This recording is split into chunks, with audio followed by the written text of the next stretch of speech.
بني إنها إن تك مثقال حبة من خردل فتكن في صخرة أو في السماوات أو في الأرض يأت بها الله إن الله لطيف خبير يا بني أقم الصلاة وأمر بالمعروف وانهى عن المنكر واصبر على ما أصابك إن ذلك من عزم الأمور ولا تصعر خدك للناس ولا تمشي في الأرض مرحا إن الله لا يحب كل مختال فخور واقصد في مشيك واغضض من صوتك إن أنكر الأصوات لصوت الحمير ألم تروا أن الله سخر لكم ما في السماوات وما في الأرض وأسبغ عليكم نعمه ظاهرة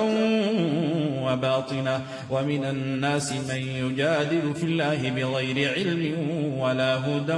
ولا كتاب منير وإذا قيل لهم اتبعوا ما أنزل الله قالوا بل نتبع ما وجدنا عليه آباءنا أولو كان الشيطان يدعوهم إلى عذاب السعير ومن يسلم وجهه إلى الله وهو محسن فقد استمسك بالعروة الوثقى وإلى الله عاقبة الأمور ومن كفر فلا يحزنك كفره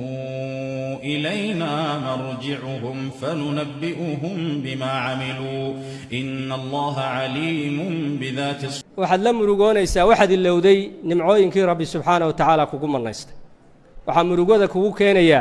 waa adigoo iloobay nimcooyinka dhinac walba kaa saara waa adigoo u ooyaya ama u murugoonaya wax yar oo basiida oo doonaysay inaad hesho u murugoonaya waxa la wixii nimco ilaahay ku siiyay iloobay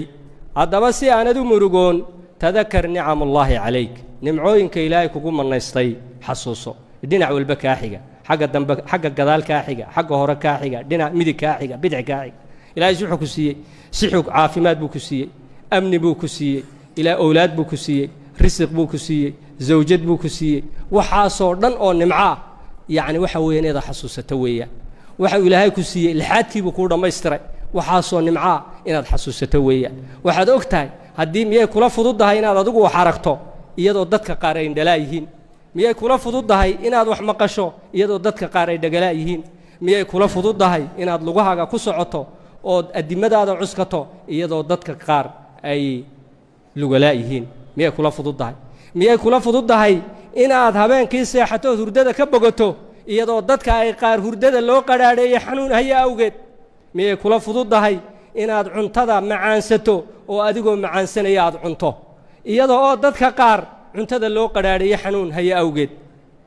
miyaad ogtahay waxaad haysato inay ka qaalisan yihiin waxa dunida yaaloo dhan haddii lagu yidhaahdo qayb yaroo ka mid oo nimcooyinka rabbi subxaanahu wa tacaala kugu manaystaya bixi waxaad u ooyeysana qaado wallaahi yeeli maysid haddii lagu yidhaahdo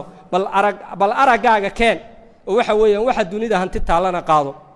waxaan hubaa inaanad yeelayn bal dhegahaaga maqalkaaga aan kaa qaadno oo waxa weeyaan dunida qaado yeeli maysid buurahoo dahaba qaado yeeli maysid haddii lagu yidhaahdo adimadaada keen wax kasta qaado yeeli maysid oo maxaad haddaba u murugoonaysaa sawdigan haysta wax kasta ka qaalisan sawdigan haysta wax walba ka qiimo badan sawdigan haysta wax adduunyo oo dhan haddii lagu siiyo aanad yeelayn inaad bixiso maxaad u murugoonaysaa marka si aanad u murugoonin tadakar ni'amullaahi calayk